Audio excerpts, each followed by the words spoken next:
So I was recently reading a book where they were talking about how we can find a solution to any problem in life or any kind of problem solving scenario.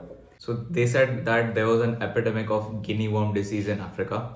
It's basically where a worm grows inside of you, and after it becomes so long, it exits the body.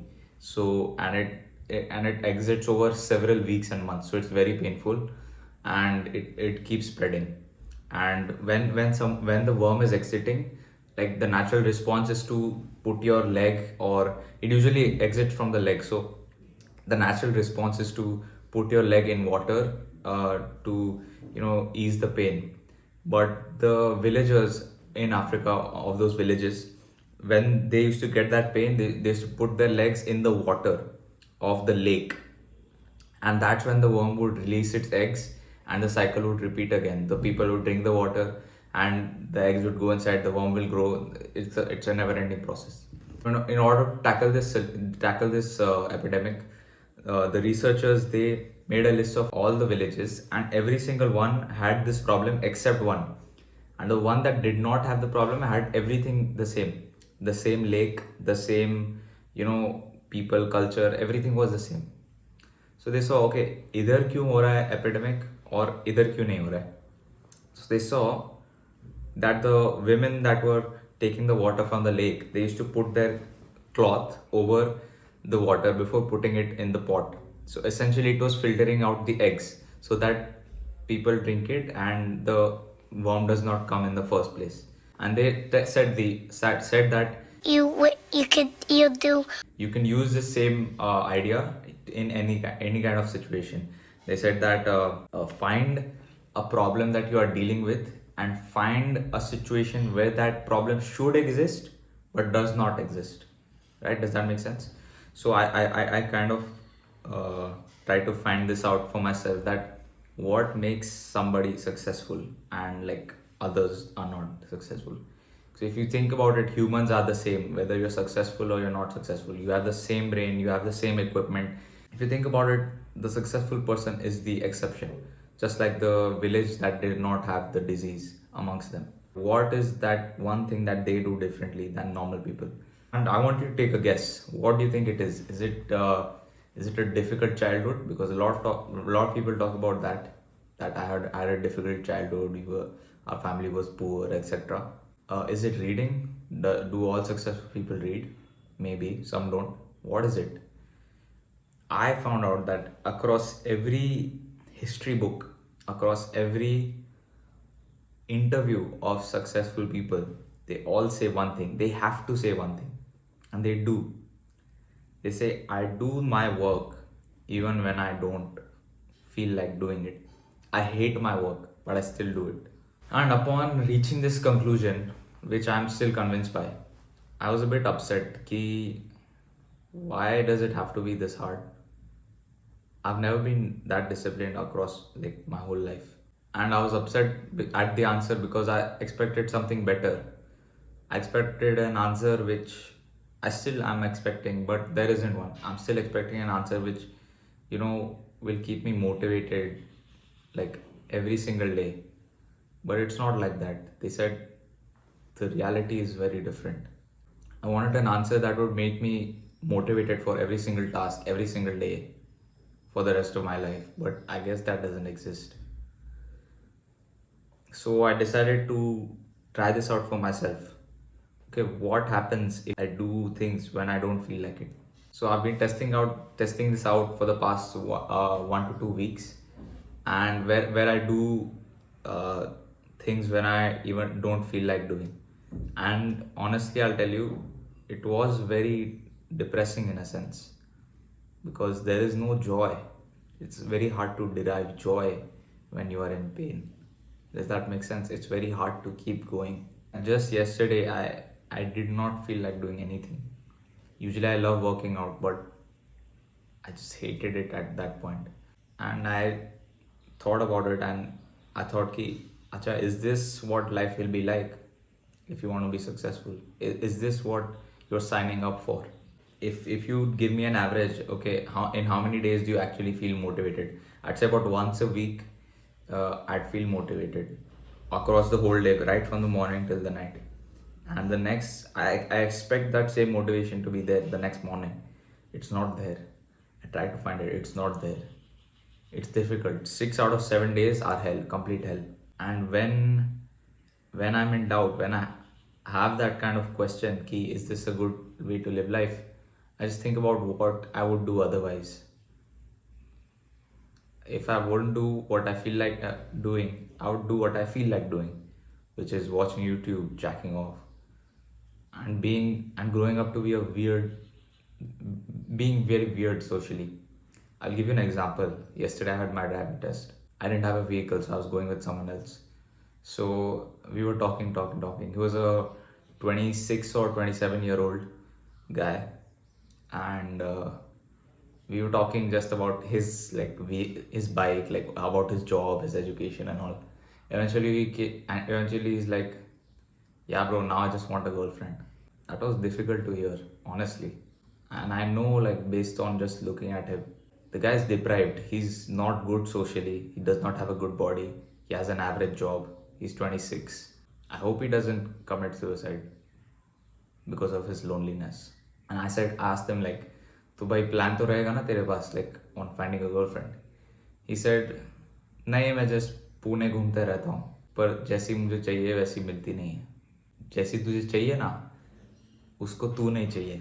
Because just look at yourself, bro. He's not the kind of guy that the girl he wants would be attracted to. So I just thought at that time, ki, that is the alternative. That if you are not disciplined, that you would lead to, that you'd be lonely, you'd be weird socially, you'd grow old, be super under accomplished. And he's 26, man. He said, I barely got this job. I'm looking for a girlfriend. Like, what? This dude's out here lonely as hell. We already know the problem in India. The male to female ratio is messed up. But the guys are not where they want to be. Suicides are at an all-time high. It's because people do not have the discipline to do what it takes. And they go down a path which is easy. And at that point, like, it's good to ask yourself, ki, would I rather live that life, or would I somewhat be miserable 6 out of the 7 days in a week, but I can potentially have the dream bike that I always wanted and travel India? It's like that things, you need to think of stuff like this. You need to find your own ways to motivate yourself. And I have come to the conclusion that happiness is super overrated. Like, you will not feel happy all of the time. And people genuinely do have the ability and the energy to do their work despite them not feeling motivated at all. And successful people know that. The most accomplished people in the world, they don't give a damn about, I feel like doing this, or I don't feel like doing this. If I feel like doing it, good. I'll have more energy. If I don't feel like doing it, well, whatever. I still gotta do it. And the people who say that happiness is important are the people looking for something that does not exist. They have enormous amounts of guilt. So, Shri, what's the solution to all of this? Like, okay, I won't be motivated all the time, but what do I actually do? There are two kinds of people in self-improvement. The first kind of person is the person that discovers self-improvement, and he seems to make the changes right from day one. He'll be super disciplined right from day one. He'll quit all his bad habits. He'll delay gratification. He'll do everything. It's perfect. It's as if he didn't have to try. And the second person is the person that knows self-improvement. He watches the videos, but he still does not do anything. He wants to do it, but he can't do anything. He does it for a few days, he does not do it for a few days, and over the long run, it seems that he's not made any progress at all. And that's called self-improvement depression.